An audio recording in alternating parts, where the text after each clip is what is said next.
Hey guys, welcome back to Woo Mountain Tea. This is This Month in Tea Science. I just thought of this idea the other day, and basically what I'm going to do, starting October 2021, this month, I'm going to go through the tea science literature from the month. So in October this year, there were 30, 40, 50 articles that I found related to Camellia sinensis, and I read all of them. I picked these 4 articles based on 3 criteria, which is 1, novelty, 2, significance, and 3, quality. So based on all the tea science literature that came out this last month, these ones, in my opinion, are the most new. They're doing something innovative that other people haven't done before. And or they're significant, right? They're of great importance. They're advancing the field of tea science a step further ahead. Or 3, it should be all 3 of these, but the last one is quality. So, you check the methodology, you make sure that everything was conducted well. The data in their charts and their figures match up with what's in the text, and you'd be surprised how little that happens.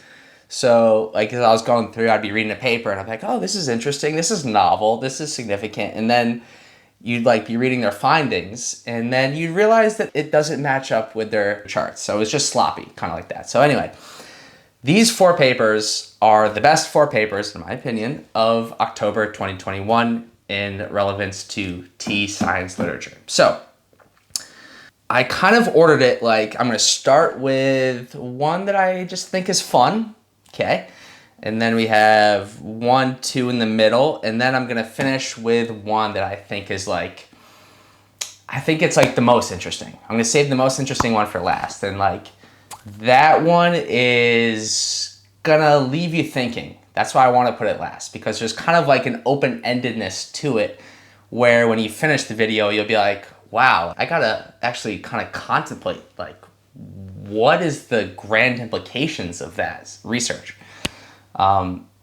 So that's how I'm laying them out, and I think that's all you gotta know. It's a pretty simple premise we got going on here. A little bit of research, we got some tea, we're talking about tea, we're drinking tea, we're talking about stuff. All right, so let me pour up a little steep of tea here, and we will dive right into that first paper.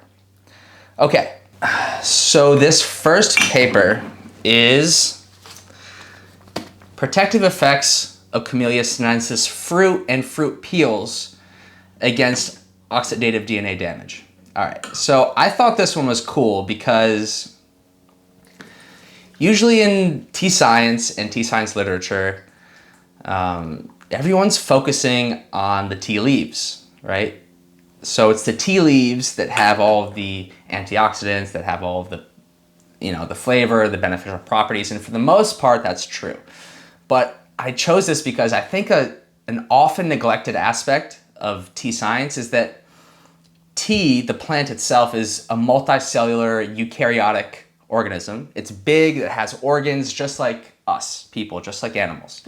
So, for instance, the cells in my fingertip, and my pinky here, they have the exact same DNA as the cells in my eyeball, which have the same DNA as the cells in my hair. It's the same organism, it's still me, it's just the DNA is differentiated differently in these different organs. So tea is the same way, where it's a single tea strain would have the same DNA all through its plant parts, in its leaves, in its roots, in its stalk, and also in its fruit and fruit peel. So why? It's an interesting question that these guys are asking with this research. So if the leaves have that much antioxidant capacity, why would the fruit not also? So the fruit, by the way, is the seeds. So tea plants have these there's 3 of them packed together, usually in a little pod. And then there's a skin, there's a peel around the seeds that as time progresses, the skin kind of dries up and opens, and then the seeds drop. So that's how tea plants propagate in the wild. Okay, so these guys from Korea, so they walked on down to Gyeongdong Commercial Market in Korea, and they bought themselves some tea plants. They took the tea seeds off of the tea plant, and they separated the fruit peels from the seeds themselves. And their goal is to assess if these have antioxidant properties just like the leaves do. Can they or can they not prevent cells from getting oxidative DNA damage? So they're using a 3T3 cell line. This is the strain from the NIH, so shout out Maryland, Bethesda, what's up? They have these cells in a petri dish, essentially, and they're adding toxins into the petri dish. They have two types of toxins. So under normal circumstances, without the tea fruit or fruit peel treatment, they would go into the cell, they would damage the DNA in the nucleus, and then the cell would respond by releasing a lot of ROS, reactive oxygen species, which are free radicals. And then you have all of these DNA repair mechanisms that get upregulated, they get activated due to that DNA damage. So that's kind of what happens when DNA is being damaged in all life forms across the board. The toxin comes in, it damages the DNA, it rips it to pieces, it does what it does to it. Not good. You have ROS, these free radicals leaving the nucleus, and then you have all of these transcription factors and these DNA damage response mechanisms that get activated. So one of the big ones is P53. P53 is a really cool protein. I read a book recently called P53.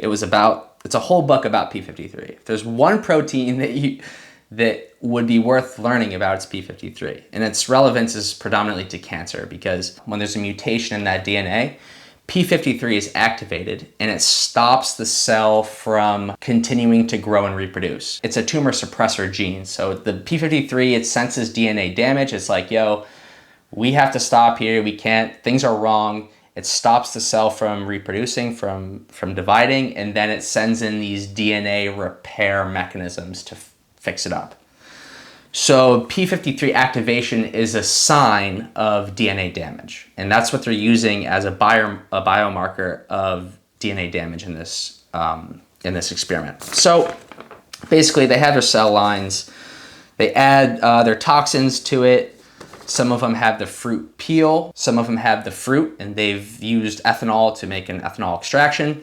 So it's the concentrated form, the extracted form of the fruit peel or the fruit. They have a positive control and a negative control. So they have one where they didn't add any toxins, and they have one where they added the toxins but didn't add the fruit peels. So they found that the fruit peels, the parts surrounding those seeds, had more antioxidant compounds in them.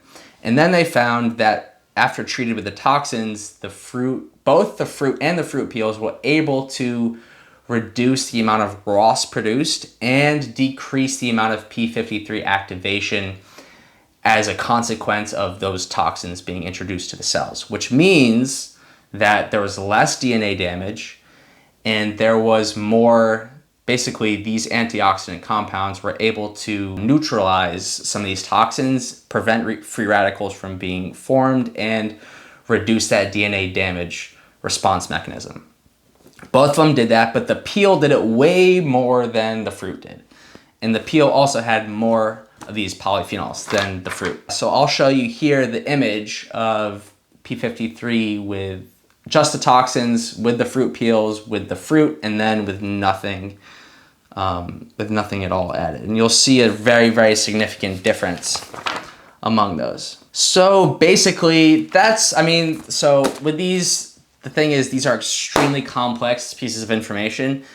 And what I'm trying to do, right, this is my first episode, my first attempt at this. I'm trying to distill it down and not get too into it, because I have 3 more to cover. And, most of you guys aren't necessarily trying to hear every nitty-gritty detail, which is great, but that's where I'm going to leave this study. And to summarize it, basically, I thought it was cool that the fruit peel and the fruit itself also had these antioxidant properties. And it kind of speaks to the genome of the tea plant, where even the non-leaf parts have tons of antioxidant capacity. And also, which made me think that this paper was interesting, was that on a tea farm, when you're cultivating tea, a lot of times these tea fruits are formed and they just drop to the ground and they're kind of a waste product. Like nobody uses the tea seeds or especially the tea seed peels. Like they'll use the seeds to propagate sometimes, but these are kind of a waste product and nobody knows what to do with them. They've tried to make tea oil out of the seeds, but the oil is too sticky. So you want to use every little piece of the tea plant that you can in a sustainable way. So under the right circumstances, maybe you could extract these compounds, do something interesting with them. I think I'm going to leave that one there. And then we're going to get on to our next paper here. Okay. This one is called Oolonghomobisflavans. All right, that's one word. That's the first word of the title of this study. Oolonghomobisflavans from Camellia sinensis increase C. elegans lifespan and health span. All right, so this one's cool. Basically, there's a brand new tea polyphenol that was isolated from oolong tea. It hasn't been isolated from green tea or from black tea. It's specific to oolong tea. They're called Oolonghomobisflavans. There's Oolonghomobisflavan A and B. And basically, they are dimers of EGCG. So during oolong tea bruising and oxidation, you have these two EGCG molecules. They kind of latch together to each other and form an EGCG dimer. With green tea, you don't have that oxidation effect. You don't have polyphenols merging together. And then with black tea, you do, but they merge together so much that it forms these huge, intricate structures. So it's kind of funny that oolong tea specific polyphenol is like, yes, there is merging, but it's a subtle, kind of simple, smaller molecular structure than the black tea polyphenols. Anyway, we call them Oolonghomobisflavans. So these guys tested the effects of these compounds on the life span and health span of C. elegans. C. elegans is a worm, and it's a model organism in all science, and it is usually used to conduct experiments about lifespan and health span. So basically, they got worms in a petri dish. They are inoculating some with these oolong tea polyphenols. And what's also cool about this study is they're not just using these polyphenols in isolation, but they're also using oolong tea extract. And that's just basically, this is black tea extract right here. So oolong tea extract would include the tea polysaccharides, all of the other tea polyphenols, the alkaloids, everything. So they're comparing just the polyphenols to the effects of oolong extract. So what was cool, they found that the application of these oolong tea polyphenols, it improved health span. So it prolonged lifespan, made them live longer. It improved health span. Health span is like, you don't just want to live a long time, but you want to live a long time well. The goal is not to live to 100 with the last 20 years being like in a wheelchair where you can't move or, function that well. The goal is to live a long life and a healthy life. So that's what health span means. So it improved health span. It delayed the onset of aging symptoms. So it maintained muscle activity for longer, and it curtailed the accumulation of what's called lipofuscin, which is a age biomarker. So they call it the age pigment, lipofuscin, and it basically just accumulates over time as you age. So it delayed the accumulation of lipofuscin, it maintained muscle activity for longer, it made them live longer. What was cool about this is that they also examined the mechanism. How were the oolong tea polyphenols able to confer these beneficial effects? And they predicted that it was through this transcription factor, this other protein called DAF16. DAF16 it's in the FOXO family of transcription factors, and basically it's like a master regulator of aging. It improves your resilience to stresses as you age. So if you're activating DAF16, you're more resilient and you're more resistant to these age-induced stresses on your body. And they predicted that that was the case, but then they went ahead and verified it and proved it. And this pertains to that part 3 of my requirements for these studies. This is why I really like this one, because these guys, they had their hypothesis that these effects on health span and lifespan were mediated by DAF16, but what they went ahead and did is that they repeated the experiments but they used DAF16 deficient C. elegans. They used worms that didn't have that DAF16 protein. And they found that the Oolong polyphenols were no longer able to confer those beneficial effects on health span and lifespan, which confirms that it was in fact through that mechanism in the first place that Oolonghomobisflavan A and B were able to increase lifespan and health span. It was through the DAF16 FOXO transcription factor. So that's cool. They found a result. They confirmed the mechanism of action there. They also, the last part about this is that they tested the effects of these compounds on neuroprotection, and they also found that the Oolong polyphenols were protective against the pathogenesis of those neurodegenerative disorders. So that was kind of cool, and I like the name, Oolonghomobisflavans. When you're isolating new compounds from plants, because there's so many compounds in plants, tens or hundreds of thousands of compounds in plants, you find a new one and you gotta name it. You gotta give it a name, but you gotta have like a systematic way to do it. So each one of those parts of that word. So oolong, obviously it's isolated from oolong. Homo, there's two similar sides to it. Bis, I gotta double check on the meaning of that word, but flavans refers to the flavonoid structure of it. So it's two phenolic rings connected by a carbon bridge. Anyway, that was a fun one. I liked it. All right, so this is the cool one I'm saving for last. And then this is the one that I found last night that I could not leave alone. I had three. I was all set to turn the camera on and talk about three. But this one came out last night. I hit the refresh button, because you keep checking the new literature that comes in for the month. I couldn't turn this one down because it comes from a professor from my circle of tea researchers, which is in Guangzhou. And he's honestly the most elite tea researcher that I've ever met. He was on my master's thesis defense panel, and he will likely be on my PhD thesis defense panel, hopefully. His name's Professor Yang Ziyin, and he is so talented, and he's so good at conducting research, and he's also so good at writing his literature into papers. And the figures that he uses are fun. He has smiley faces on the tea plants or frowny faces. He's so good at what he does that he's not afraid to be childish with the presentation of the information because he knows that he has that confidence. I don't know if that makes sense, but I just love reading his literature so much. And one of his new papers just came out 2 days ago, and I was only able to see it yesterday. Okay, it basically works like this. So now imagine you have the tea plant. It's grown in the wild, and you have this specific type of insect called the tea geometrid. It comes up. It's a moth. So it starts as a caterpillar, it has this little cocoon, and then it turns into a moth at the end. When it bites the tea plant leaf emits a certain response to being attacked. And the molecule that it emits is called Z3-hexane-1-ol.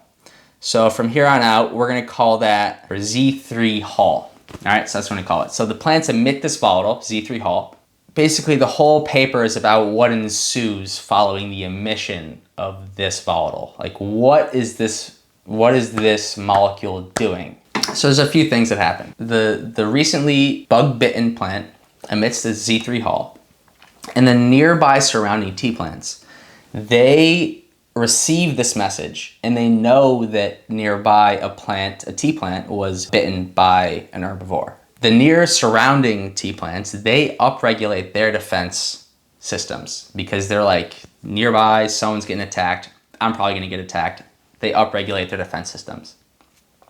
So it's a signaling molecule, number one. But also, he explains, he explores in the study that the surrounding tea leaves are actually able to take in this Z3-hol from the air, right? They can absorb it through the stomata of the tea leaves. They basically take in the Z3-hol, they subject the molecule to glycosylation, which is basically just attaching a sugar to it. Because you have these aromatic compounds in the air, the tea plants, then all plants produce these aromatic compounds. it's toxic to have them in too high a concentration. And what all plants do to reduce that toxicity, but to still at the same time hold these important aroma molecules and these signaling molecules within their storage units, they attach a sugar to them. It's called glycosylation. So they take this Z3 hull in from the air that's being sent from another tea plant nearby that's being attacked. They add different types of sugars to it, which kind of like puts a lock on it. So it's like not toxic anymore. But then it could still be used later as an aroma, as a kind of bug repellent molecule if they take the sugar back off through an enzyme. So taking the Z3 hull in, defense systems get activated. It increases the quantities of jasmonic acid, of jasmonate, which is an important plant defense phytohormone. That goes up and it kind of just activates all of these plant defense mechanisms. They're taking in the Z3 hull itself, locking it up, storing it away in the vacuole. That's the big storage unit in the plant. I mean, and the thing is that he does such cool stuff. It's not even about the results that I love reading his research so much. I really want to find this one part from his methodology because it shows you how much of a gangster this guy is. Okay. Okay. So when you're testing metabolites, you need reference compounds because we have these machines that can measure the specific compound, but we also, before we run our sample through it, we need a reference compound that is made in a lab with 100% purity, where we know for a fact that that is the signal, that is the specific compound that we're trying to measure. And then when we run our sample through the machine, then we can match it with that reference compound to make sure, to verify that that's the one we're looking for. So he's measuring these specific Z3 hull glycosides. He says, since there are no, he's referring to the specific type of Z3 hull glycoside, since there are no Z3 Hill VIX standard available commercially, 3 kinds of these glycosides were first prepared by chemical synthesis for further qualitative and quantitative analysis. So basically, like, no labs around the world had the product, the molecule that he was wanting to measure, so he just synthesized them himself. And then he went and like listed all of the properties of these molecules. And he's using a method called NMR, which is nuclear magnetic resonance. And basically, if you have a molecule, there's always going to be hydrogens peppered in that molecule. And NMR uses the magnetic properties of the nuclei of the hydrogen atoms in the molecule to kind of track and trace the shape of the molecule. And through that information, you can predict what metabolite, what molecule it is. So he synthesizes these molecules for the first time. He goes through, puts them in NMR, gets all of, and like this type of information is all more like physics and electrochemistry. I see what he's reporting in his methods. I don't really understand. Like, he's using Greek numericals and stuff that I'm not familiar with. I get that he's reporting energy outputs and it's kind of all magnetic based. So I get generally what he's doing, but anyway, that was cool. So the few big findings that he has is that when other plants sense that nearby tea plants are being bitten, these other nearby plants, they're literally taking in the Z3 hull through their leaves and converting it. And so this is another cool thing, like what I mentioned before about proving the mechanism. So this is what he did here. He saw that the nearby plants had more of the glycosides, the Z3 hull glycosides, the sugar attached Z3 hull, after they're exposed to Z3 hull in the air. And so he was not able from that information to confirm whether they were taking in the Z3 hull through their stomata, or if they're sensing that signal, the Z3 hull, and then using their own innate Z3 hull to attach a sugar onto it and store it away. He saw either way that it was accumulating and building up, but he didn't know if they were taking it in or if they're using their own, which is kind of an important little tidbit. So what he did was I love these studies. This is the one that I want to do coming up. It's called an isotope tracing study. So you use special types of atoms in the molecule that you can trace and track later. So imagine this.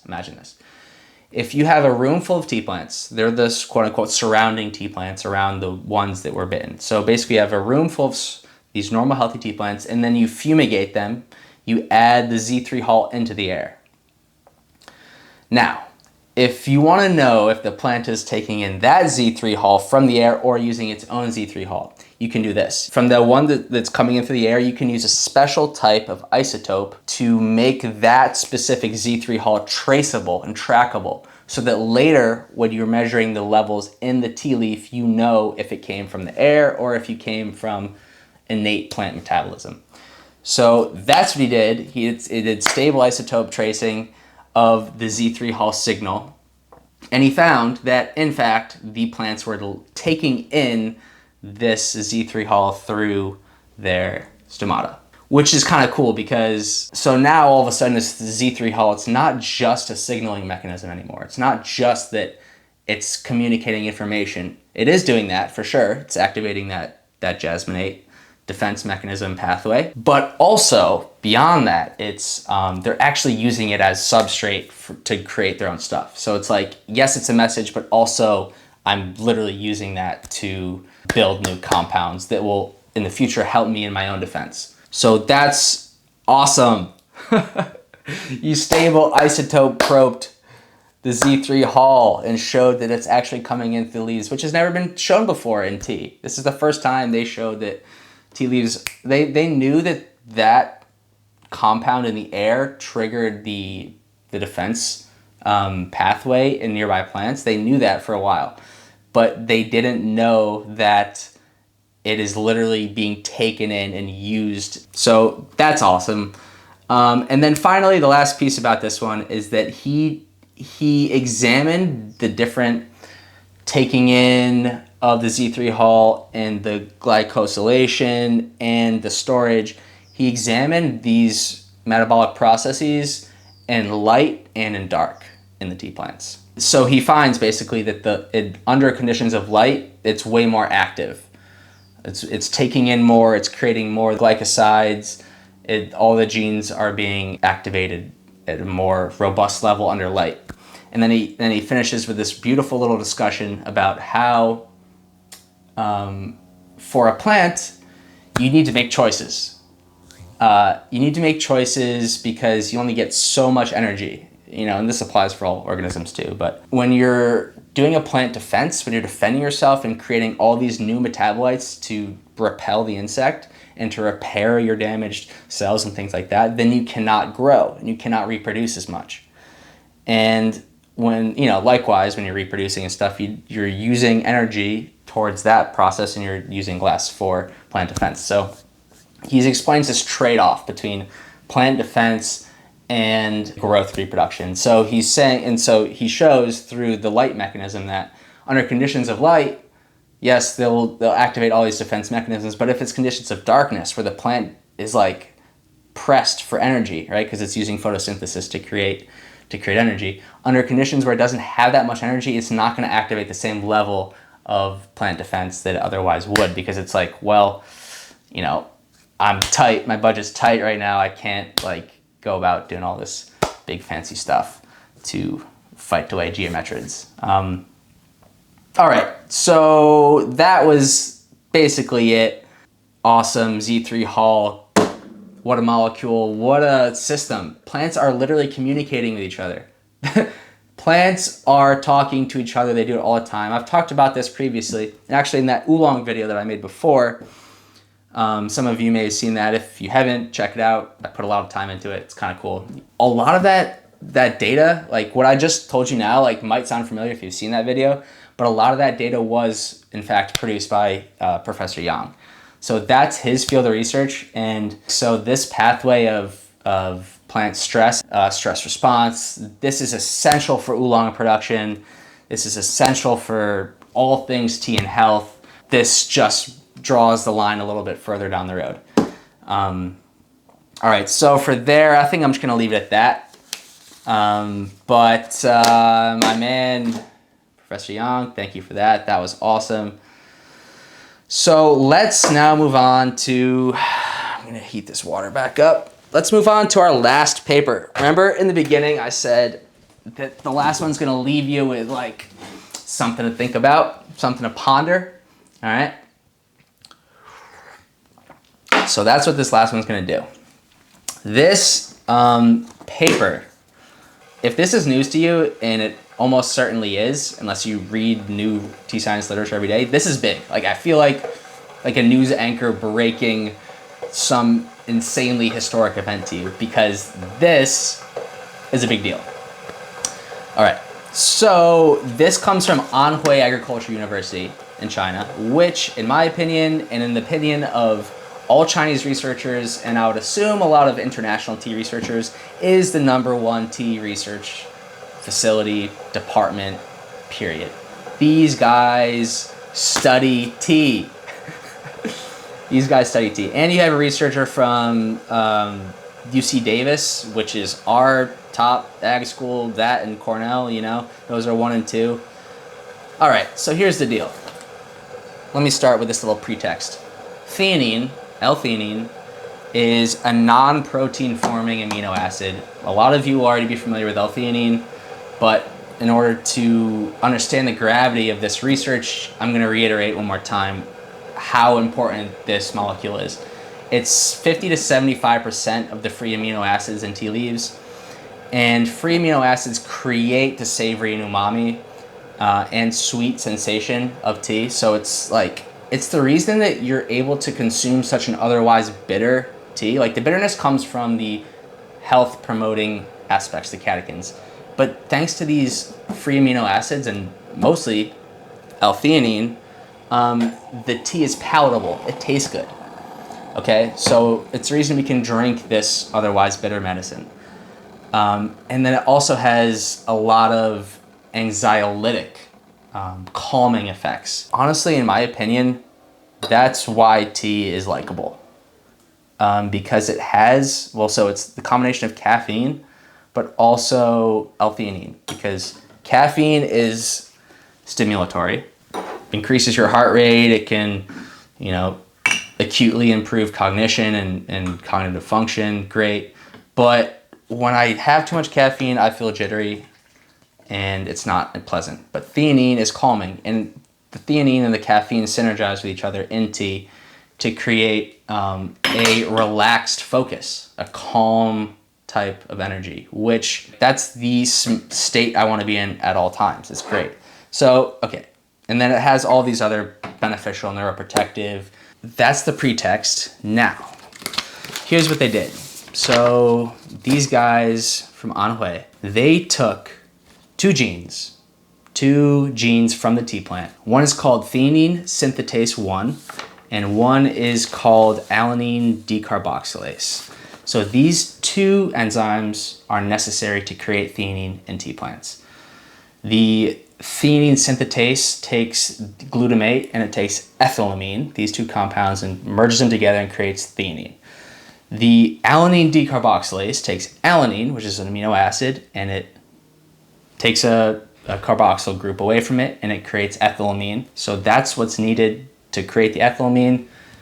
That comes in with the glutamate through another enzyme and then makes theanine. Okay, so these guys took these two enzymes, transferred them into a tobacco plant, and for the first time in history, created a plant, a non-tea plant that produces theanine. So part of me hears that and I'm like a little bit like, damn, theanine is like, part of the reason why I loved it so much is that it belonged to tea. Like it was a tea only compound. And now we've made it outside of tea. So like the non-scientific part of me is like a little bit like, I don't know. You know, I feel some type of way about it. Maybe you do too. But the reason that I wanted to save this study for last, and the reason before I was talking about it as something like to think about at the end, to like leave you with something to think about, is that like there's this other philosophical component to it. And the reason why I wanted to bring it up is that, yes, it's obviously incredible. This is a huge landmark in the progression of tea science. But also, this is an excellent example to familiarize yourself with the concept of genetic modification of plants. Okay, and this is something I hope to this is the type of thing that I hope to introduce through these types of videos where we're breaking down the science of plants. And that is that we all hear GMO, those 3 letters in that order bring up a terrible connotation in most of our minds. But the thing you got to understand is that every GMO transaction experiment is just taking 1 or 2 genes, usually from one plant, and putting them into another. So take this GMO experiment, for example. Before, this tobacco plant could not produce theanine. We took 2 genes with very specific functions, put them in the tobacco plant, now it can produce theanine. Is that tobacco plant now poisonous? Is it evil, right? Probably not. But here's the thing. Could the removal of some genes and placing them into other plants be detrimental? Could that cause harm? Absolutely. Absolutely it could. And that's where all the fear of GMO crops comes from. I kind of liken it. I thought of this example last night. Tell me what you think. But it's basically take any powerful machine. I was thinking of a car, right? The car helps my commute change from a 6-hour walk into a 20-minute drive. That's great. Can I also use a car to drive into a crowd of people, as some people have done? Yeah, yes, cars can be used and are often, unfortunately, used to do tons of damage and harm.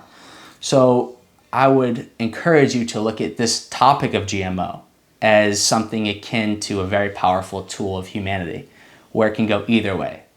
It's not all bad, it's not all good, it's somewhere in between. And that's a lot of topics that we face in today's ever complicating world. So that's why I say this for last, because I just want to leave you on that note with this GMO topic.